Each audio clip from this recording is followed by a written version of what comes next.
What up, dudes? It's your boy Isaac, and I'm with my boy Michael K. We're about to talk about Scarface, directed by Antoine Fuqua, who just did The Magnificent Seven. Mike, let's get your thoughts, man. Okay, I literally have like 5 minutes, but we can whip this out pretty quick. Antoine Fuqua doing Scarface, that is pretty much perfect for a modern retelling of a story that's already been told twice. The first time was in the 30s, and it was very, like, you know, Prohibition, very classic gangster. Yeah, they concentrated on prohibition, alcohol and stuff, and then like the 80s, they concentrated on a cocaine epidemic in Florida about a Cuban trying to actually, you know, make something of himself. And then from what I hear about this new modernized approach, they're going to actually do a Mexican immigrant who basically comes to America for like the American dream, only to realize that the American dream is dead. So he goes to drugs and like the cartels and stuff, and that is what I'm talking about when it comes to, you know, making a remake. It's okay to make a remake, but if you don't bring anything new to the table, that's when people start, you know, complaining and getting upset. I think Antoine Fuqua has got the right idea by doing something different, because nobody want to see a rebooted Tony Montana. They want to see something different if you're going to remake it. And, you know, a lot of movies are remade. And a lot of movies, like The Lion King, that's actually a remake from a story in the 50s I heard called... man, I can't even remember what it's called, but I'll leave a little picture so you guys can see it. It just comes to show you that, you know, you can actually have all kinds of original content, but it's okay to actually, you know, go back to the well and recycle too, long as you actually have a creative purpose. Sorry for stepping on your toes. Right. You got anything to say about that, son? I'm joking. No, I agree. I agree with what you say on the one hand. On the other hand, like, you don't have to add something new every single time, but you have to have the passion for the source material.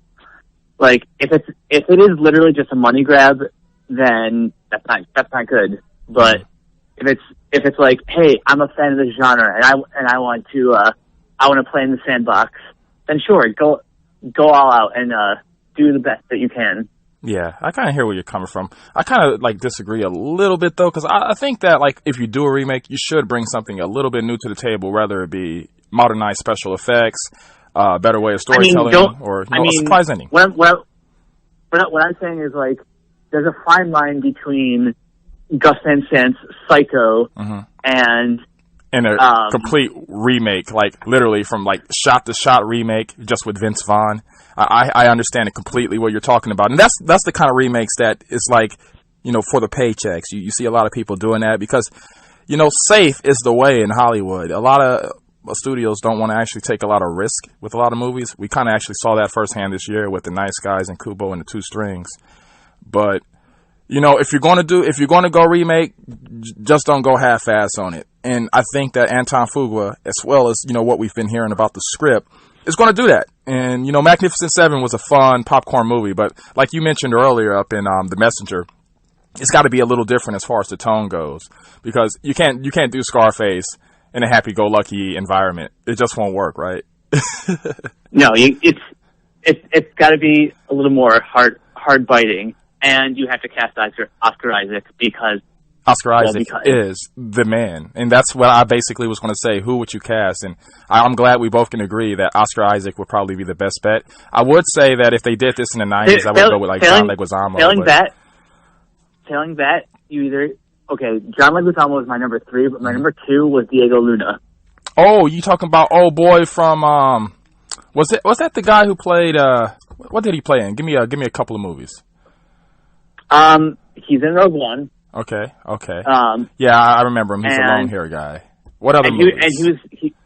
The last one I saw him in, he was doing a voice of one of the characters in The Book of Life. Okay. That animated movie the one with Ice 2014. Cube? Yeah, I remember that one. Okay. Ice Cube and Channing Tatum. All right. What about the one dude? I can't remember his name. You're really good with the name, so I'm going to pick your brain for it since I don't have the computer by me. But the guy who played El Diablo in Suicide Squad. Oh, Hernandez. That's what I'm talking about. Jay Hernandez. That's like the number 2 for me. Because I think John Leguizamo's too old if you're going to be doing like a coming-of-age tale.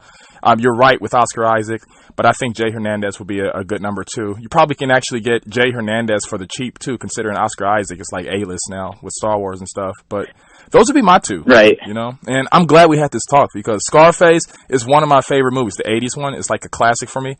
Literally, that's like the first movie that I actually saw with so many F-bombs in it. You would believe that it was probably Pulp Fiction, but nope. It was Al Pacino because my dad, he grew up on the Godfather trilogy. You know, him and my grandfather, the Coppolas. So when he actually saw, you know, Michael Corleone play, you know, Tony Montana, that was like a culture shock for him. And, you know, it just basically became something that we watched as a part of the family during Halloween. It was like a Halloween movie for us. But, yeah, Mike, you got anything else to say? You want to plug anything while I got you? Because I know your time is precious. Well, on geeksandgamers.com, I have reviews up for Stork. All right. And I don't usually do this, but I did a special kind of compare and contrast review of the 1960s and the 2016 Magnificent Seven. Okay. So check both those out. You know what? I'm going to ask you to send me the links so I can put them in the description below. That way, you know, my fans and your fans alike will be able to take a look at them and see what you're working on. And you guys can find me on the Facebooks, the Twitters, and the YouTubes just by searching my name. And if you guys like what you hear and you want to hear more, subscribe for a brother. I mean, some brothers. One love and deuces. We out. Chill.